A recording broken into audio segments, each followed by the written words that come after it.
नमस्कार दोस्तों, आखिर क्या हुआ था श्रीदेवी के साथ आखिरी 4 दिनों में। तो हम आज उसके बारे में बातचीत कर लेते हैं कि आखिरी 4 दिनों में श्रीदेवी के साथ ऐसा क्या हुआ था जो सारी दुनिया एकदम से शॉक रह गई थी। फिल्मी दुनिया में चांदनी नाम के नाम से मशहूर यह सुपरस्टार अभिनेत्री सभी के दिलों में अपनी अदाकारी, कलाकारी और चुलबुले, नटखटे और हंसमुख कॉमेडियन मिजाज से राज करती थी। अब इन आखिरी 4 दिनों में क्या होता है इसके बारे में हम चर्चा कर लेते हैं। तो 19 कहते हैं कि फ़िल्म जगत के जाने-माने जो हैं मोहित मारिया, उनकी शादी का जो प्रोग्राम था वो दुबई में रखा गया था और मशहूर बिजनेसमैन मुकेश अंबानी की पत्नी की भतीजी की शादी मोहित मारिया से होनी थी, जो कि दोनों दुबई में थे। बिजनेसमैन और फिल्मी जगत से ताल्लुक़ रखने वाले ये दोनों सितारे थे। तो इन फिल्म जगत से भी कई बड़े सितारों को भी निमंत्रण था और बहुत सारे लोगों को भारत से दुबई जाना था।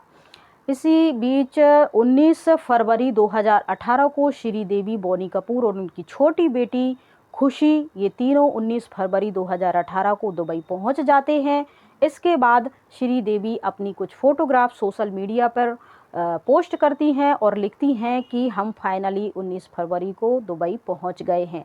इसके बाद मोहित मारिया की शादी के जो भी रस्में रिवाज होते हैं, जो भी फंक्शन होते हैं, वो शुरू होते हैं और इसमें जो श्रीदेवी होती हैं वो उस बिल्कुल एकदम फिट फाइन और खुश शादी की पूरी रस्मों को एंजॉय करती हुई नज़र आती हैं। कई वीडियो ऐसी सोशल मीडिया पे उनकी वायरल हैं, कई उनके सोशल अकाउंट पर भी ऐसी वीडियो फोटोग्राफ्स जो डाले गए थे उस टाइम के। और बड़े बड़े मशहूर जो फैशन डिज़ाइनर थे, अनिल कपूर हो गए या और भी ऐसे सितारे हो गए जिनके साथ फंक्शन में और उन रस्मों में श्रीदेवी ने ग्रुप फ़ोटो में अपनी कई फ़ोटो सोशल मीडिया पर शेयर की हुई थी और उनको देखते हुए लग रहा था कि वो शादी की पूरी रस्मों को अटेंड करते हुए खुश हैं, स्वस्थ हैं और एंजॉय कर रही हैं। शादी 19 फरवरी से उनकी रस्में शुरू हो गई थी और 21 फरवरी 2018 को ये शादी संपन्न होनी थी। 21 फरवरी 2018 को मोहित की शादी संपन्न हो जाती है और सब जो मेहमान होते हैं भारत के आ जाते हैं। बॉनी कपूर और उनकी बेटी खुशी दोनों 21 फरवरी को भारत आ जाते हैं और जो श्रीदेवी हैं वहीं रुक जाती हैं।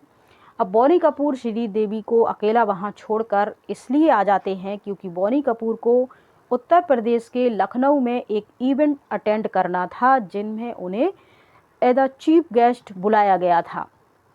तो उन्होंने वो प्रोग्राम अटेंड किया लखनऊ जाके और श्रीदेवी वहाँ रुकने की मीडिया रिपोर्ट्स की माने तो 2 वजह सामने आ रही थी। एक तो ये बताया जा रहा था कि श्रीदेवी की बहन जो है दुबई में रहती हैं और काफ़ी दिनों से वो उनसे मिली नहीं थी, इसीलिए उनसे मिलने के लिए श्रीदेवी वहाँ रुक जाती हैं। दूसरी वजह ये भी बता रहे थे कि जो जानवी कपूर हैं वो एक फ़िल्म की शूटिंग में व्यस्त थी और वो दुबई नहीं जा पाई थी। उसके लिए श्रीदेवी दुबई से कुछ शॉपिंग करना चाहती थी, इसलिए वो वहाँ रुक गई थी। शॉपिंग के लिए उन्होंने वहाँ रुकने का प्लान बना लिया था और जैसे ही बॉनी कपूर के यहाँ मीटिंग इवेंट पूरे होते हैं 24 फरवरी 2018 को सुबह सुबह बॉनी कपूर को श्रीदेवी का फ़ोन आता है। वो उनको पापा प्यार से कहती थी, पापा मैं आपको मिस कर रही हूँ। बॉनी कपूर ने अपने इंटरव्यू में बताया कि श्रीदेवी मुझे इस नाम से प्यार से बुलाती थी। फिर उन दोनों के बीच में कुछ 10-15 मिनट लगभग बातें हुई और फिर उन्होंने कहा कि मैं आपको मिस कर रही हूँ। इस पर बॉनी कपूर ने कोई प्रतिक्रिया नहीं दी क्योंकि बॉनी कपूर अचानक वहाँ पहुंचकर उनको सरप्राइज़ देना चाहते थे और उनके साथ रोमांटिक डिनर करना चाहते थे। इस पर श्रीदेवी की बातचीत हो जाती है और फिर बॉनी कपूर यहाँ से 24 फरवरी को भारत से दुबई के लिए रवाना होते हैं। वहाँ पहुंचकर जहाँ वो श्रीदेवी रुकी थी दुबई के एमरेस्ट टावर्स होटल कमरा नंबर 2201 में श्रीदेवी रुकी थी, वहाँ आराम कर रही थी। यहाँ बॉनी कपूर पहुँच जाते हैं और उनको कुछ भी अपने आने की बात नहीं बताते हैं। वहाँ वो मैनेजर के पास जाते हैं और एक डुप्लीकेट रूम की चाबी लेते हैं उनको सरप्राइज़ करने के लिए। कमरा नंबर 2201 में पहुंचते हैं, खोलते हैं और अंदर चले जाते हैं। वहाँ श्री देवी आराम कर रही होती हैं, उनको देखती हैं, खुश हो जाती हैं और वो दोनों एक दूसरे के साथ 10-15 मिनट बातें करते हैं। इतने में बोनी कपूर बताते हैं कि हम एक रोमांटिक डिनर पर चलते हैं। तब श्रीदेवी कहती हैं कि मैं थोड़ा और आराम करना चाहती हूँ, ऐसे करके, और मुझे अंदाज़ा था कि आप यहाँ आ सकते हो। ऐसी कुछ बातें होती हैं। फिर बाद में श्रीदेवी मान जाती हैं इस डिनर के लिए और वो जाके वीआईपी वॉशरूम में तैयार होने चली जाती हैं और बोनी कपूर लिविंग रूम में बैठकर यहाँ क्रिकेट मैच देखने लगते हैं।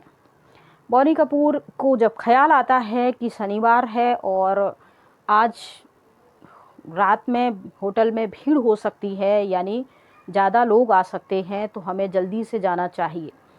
इस पर बोनी कपूर श्रीदेवी को आवाज़ देते हैं, लेकिन अंदर से कोई प्रतिक्रिया नहीं हो रही होती है। इस पर बोनी कपूर को थोड़ी सी चिंता होती है। वो वॉशरूम के दरवाजे के पास जाते हैं, दरवाज़ा नॉक करते हैं, लेकिन कोई आवाज़ नहीं आने के कारण दरवाजे को जोर से धक्का मारते हैं, जिससे दरवाज़ा खुल जाता है, क्योंकि दरवाज़ा अंदर से लॉक नहीं था। वो देखते हैं एक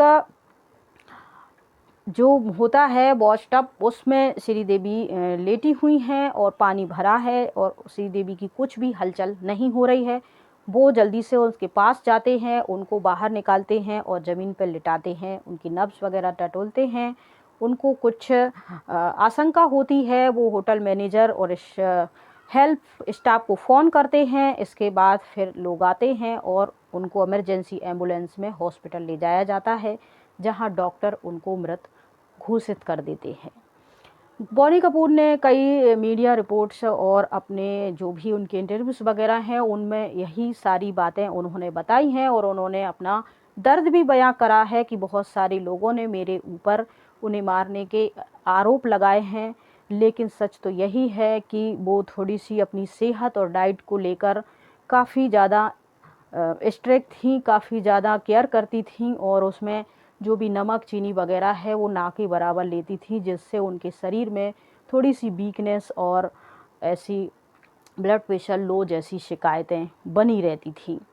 तो ये पूरी श्रीदेवी की थोड़ी सी स्टोरी है, जो आखिरी 4-5 दिन की उनके समय की थी, जो हमने आप लोगों के साथ शेयर की है। आप इस कहानी के बारे में अपनी क्या राय रखते हैं, क्या प्रतिक्रिया रखते हैं, तो कमेंट बॉक्स में ज़रूर बताइएगा।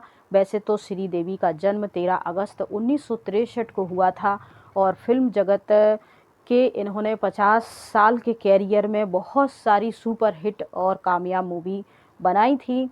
और इनकी पहली फिल्म तो थी जूली थी और इनकी जो लास्ट फिल्म थी मोम थी। और मरणोपरांत इस फिल्म के लिए इनको बेस्ट एक्ट्रेस का अवार्ड से भी नवाजा गया था। तो ये कुछ श्रीदेवी के कुछ पलों की बातें थी जो हमने आप लोगों के साथ शेयर की। वीडियो अच्छी लगती है तो लाइक शेयर सब्सक्राइब कर लीजिए। और इस कहानी को सुनाने का उद्देश्य आप लोगों को जो भी लोग अवगत कराना था कि लास्ट के 4-5 दिनों में क्या कुछ हुआ था उनके साथ। तो आप सब इस पर क्या प्रतिक्रिया, क्या विचारधारा रखते हैं, कमेंट बॉक्स में ज़रूर बताइएगा। खुश रहिए, स्वस्थ रहिए, मस्त रहिए। जय हिंद, जय भारत।